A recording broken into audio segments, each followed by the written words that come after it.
અનુસાર સુરત શહેરના નાગરિકો સાયબર ક્રાઇમનો ભોગ ન બને તે માટે પ્રિવેન્ટિવ એક્શન્સ લેવા માટે સૂચના આપવામાં આવેલી હતી। તે અંતર્ગત ગત વર્ષ 2024ના ઓક્ટોબર માસમાં ઉત્તરાયણ પોલીસ સ્ટેશન વિસ્તારમાં આવેલ એક ઓફિસ ખાતે બાતમી આધારે સાયબર ક્રાઇમ સેલની ટીમ દ્વારા દરોડા પાડવામાં આવેલા હતા।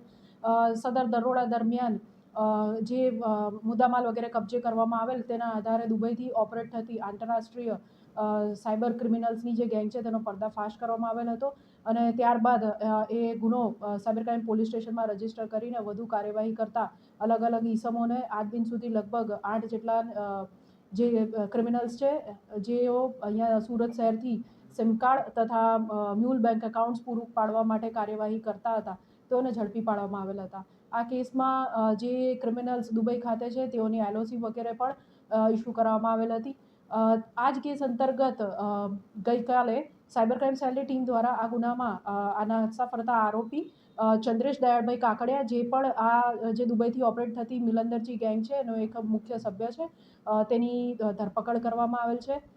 સદર આરોપી ચંદ્રેશ કાકડિયા વિરુદ્ધ સાયબર ક્રાઇમ પોલીસ સ્ટેશનના આ ગુના ઉપરાંત કુલ સુરત શહેરના વિવિધ વિસ્તારોમાં અને અલગ અલગ પોલીસ સ્ટેશનોમાં કુલ 7 ગુનાઓ અગાઉ રજીસ્ટર્ડ થયેલા છે વિવિધ કલમો હેઠળ। સાથે સાથે આનું મુખ્ય ભૂમિકા જોઈએ તો સુરત શહેરમાંથી વિવિધ mule accounts saving bank account પૂરા પાડવા માટે જે દુબઈ ખાતેની ગેંગ છે એના માટે તે કાર્યરત હતો। આ ઉપરાંત અગાઉ જ્યારે આ રેડ કરવામાં આવી અને ઘણા બધા આરોપીઓને જ્યારે અહીંથી પકડવામાં આવ્યા ત્યારે ગેંગનું કામમાં સરળતા રહે તે માટે આટલા ટાઈમથી આ નાસ્તો ફરતો આરોપી જે છે એ લોકો માટે પૈસા ઉપાડવાનું અને એકાઉન્ટ પૂરા પાડવાનું કાર્યવાહી કરતો પ્રાથમિક તપાસમાં જણાઈ આવ્યું છે। એની તપાસ હાલ ચાલુ છે પરંતુ જ્યારે જે સમય રેડ કરવામાં આવી હતી ત્યારે પ્રાઇમરી 111 કરોડના લગભગ ટ્રાન્ઝેક્શન તે વખતે ઓક્ટોબર મહિનામાં મળ્યા હતા। ત્યારબાદ તપાસ દરમિયાન હાલ લગભગ 119 કરોડથી પણ વધુના ટ્રાન્ઝેક્શનો ધ્યાને આવ્યા છે। આ ગુનામાં હજુ પણ બેંકોમાંથી ટ્રાન્ઝેક્શન અલગ અલગ બેંકોમાં ક્યાં ક્યાંથી શું કઈ રીતના પૈસા ઉપડ્યા છે એ બધી તપાસ હજુ ચાલુ છે। બેંકોનું જે ટ્રાન્ઝેક્શન છે ઘણી બધી બેંકોનું હજુ એનાલિસિસ વગેરે સીએની જે નિમણૂક કરવામાં આવી છે સીઆઈડી ક્રાઇમની મંજૂરીથી એ હેઠળ ચાલુ છે। એ દરમિયાન પ્રાથમિક તપાસમાં એવું પણ ધ્યાને આવ્યું છે કે એટીએમ તથા દુબઈ ખાતેથી અબુધાબી ખાતેથી એટીએમ્સ તથા જે પીઓએસ મશીન હોય છે એની અંદર એ બંનેનો ઉપયોગ જે કેશ પૈસા છે એ ઉપાડવા માટે કરવામાં આવે છે।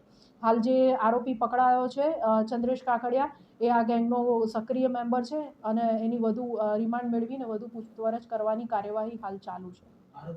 એ આ ગેંગ સાથે લગભગ 1 વર્ષથી સંકળાયેલો છે। જેમ આગળ વાત કરી એમ ભૂમિકા એની મ્યુલ એકાઉન્ટ્સ પૂરા પાડવા અને જે ગેંગ લીડર છે જે પ્રમાણે સુરત સિટીમાં કામ સોંપે એ રીતના કામ કરવાનું હતું। વધુમાં જેમ આગળ કીધું કે 7 ગુના ઓલરેડી એની ઉપર અહીંયા અલગ અલગ વિસ્તારોમાં જેમાંથી એક સાયબર ક્રાઇમમાં અને આ બીજો ગુનો એ રીતે રજીસ્ટર્ડ થયેલા છે અને સાથે જે ચંદ્રેશ કાકડિયાનો ભાઈ છે મયુર કાકડિયા ઉર્ફે બેરિયો એનું એલઓસી આ જ ગુનામાં ઓલરેડી ઇસ્યુ કરવામાં આવેલ છે જેની ઓળખ સ્કેચ મારફતે અગાઉ કરવામાં આવેલ હતી। તે પણ હાલ દુબઈ ખાતે આ જ ગેંગ સાથે એક્ટિવ છે।